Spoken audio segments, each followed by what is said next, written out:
Welcome to this next class of dielectrics. In this class, we are going to study the pressure on the surface of a charged conductor.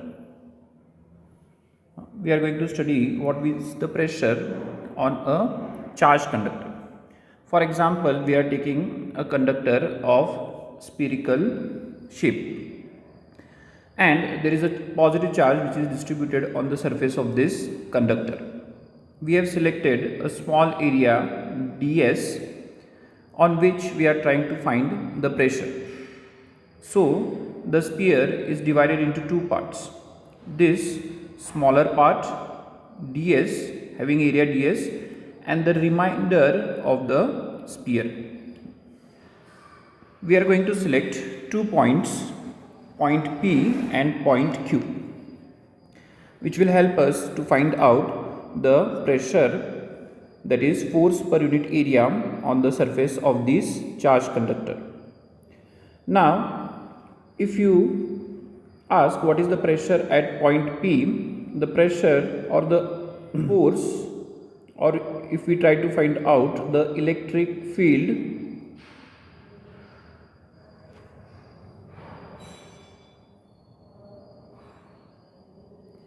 at P, the electric field at P can be easily found by using Gauss's law.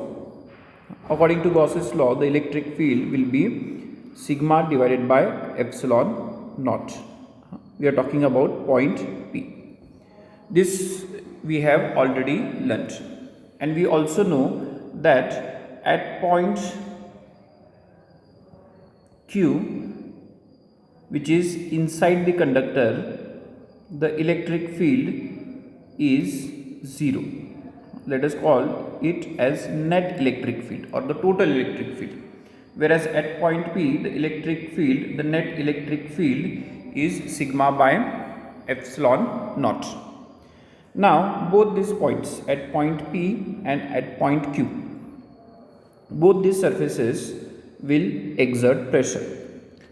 The two surfaces that are exerting pressure are, the first surface is the small area ds, which will, let us say, apply an electric field E1, and the remaining part, remaining sphere,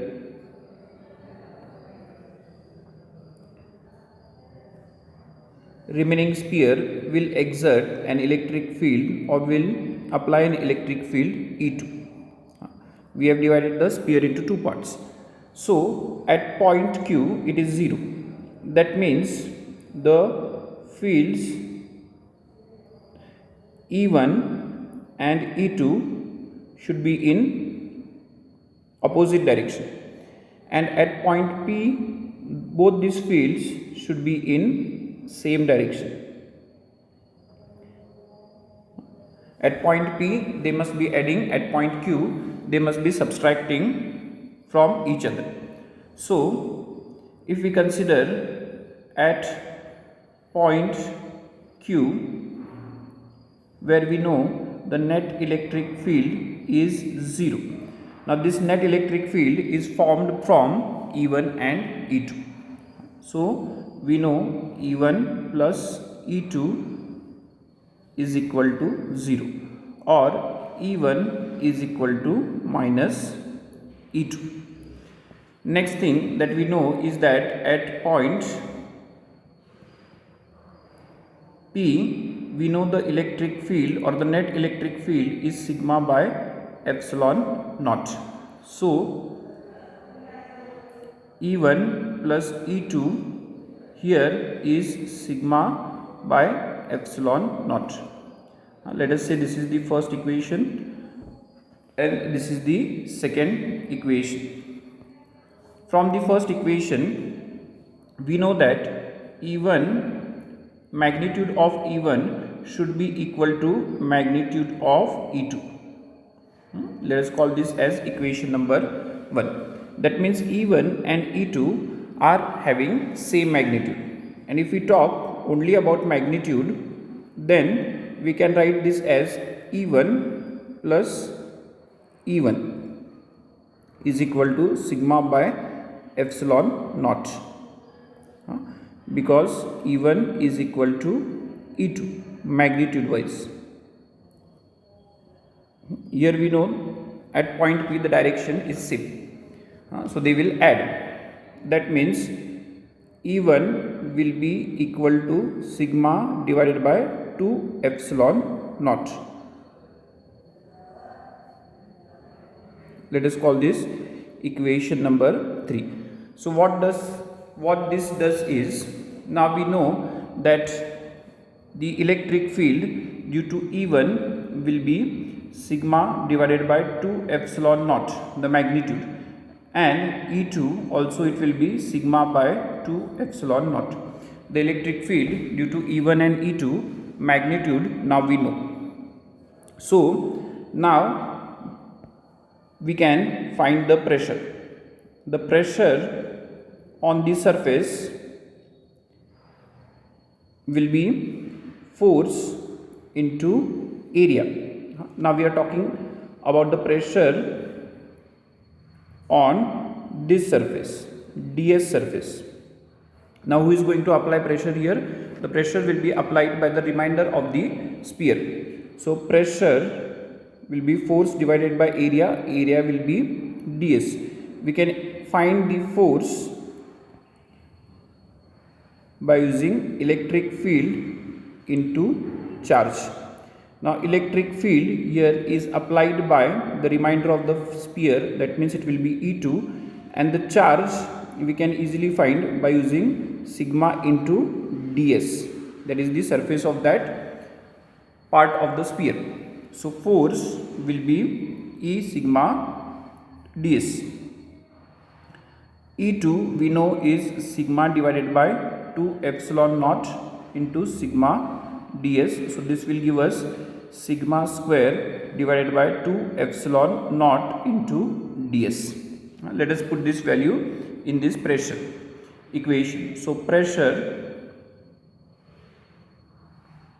on ds will be equal to sigma square divided by 2 epsilon naught ds into ds. ds will cancel, and the pressure will be sigma square divided by 2 epsilon naught. This will be the equation for pressure. Now in this equation we are able to see that there is no ds component, so it actually does not depend on that how much part we are taking, and the pressure will be constant throughout the surface, and it will be sigma square divided by 2 epsilon naught. So this will be equation for pressure not only on the small part ds, but the pressure on surface of conductor.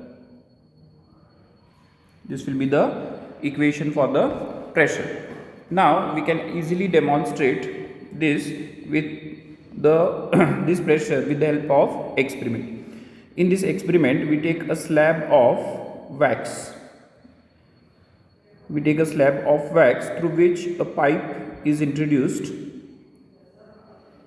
and using this metal pipe, this is of wax which is an insulator. This is a metal pipe.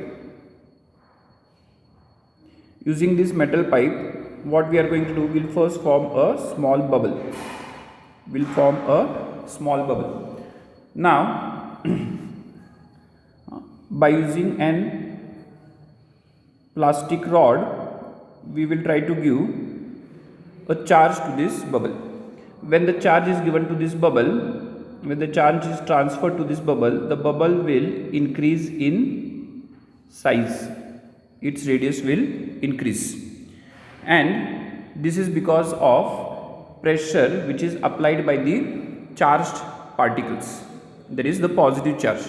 So here we are able to see that this pressure will be equal to sigma divided by 2 epsilon naught, and this pressure will increase the size of this bubble.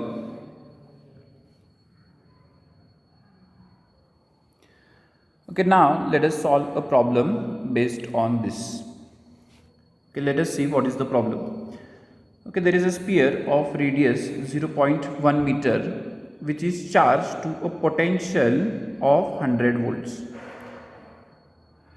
and we have to calculate the outward pull per unit area on the surface of that sphere. Now we know that to calculate the outward pull we have the equation sigma square divided by 2 epsilon naught. But in this problem they have not given us the surface charge density, so we will have to modify this equation. They have given us the voltage.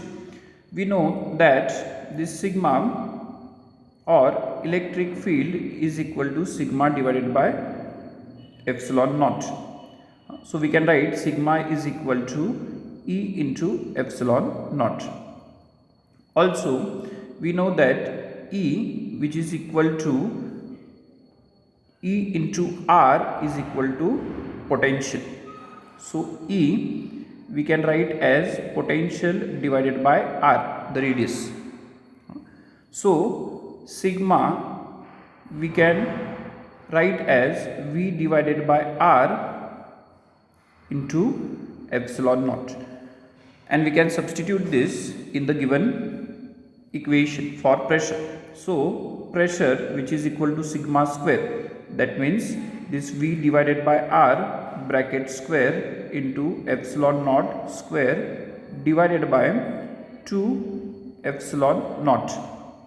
So 1 epsilon naught will cancel and we will get the equation of pressure in terms of potential.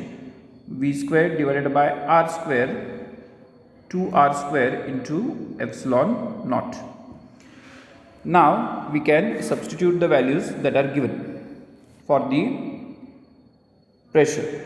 So pressure on the surface, voltage we know is given 100 volts, so 100 square. Epsilon naught we know is 8.85 into 10 raised to minus 12, the whole divided by 2 into R square, that is 0.1 bracket square.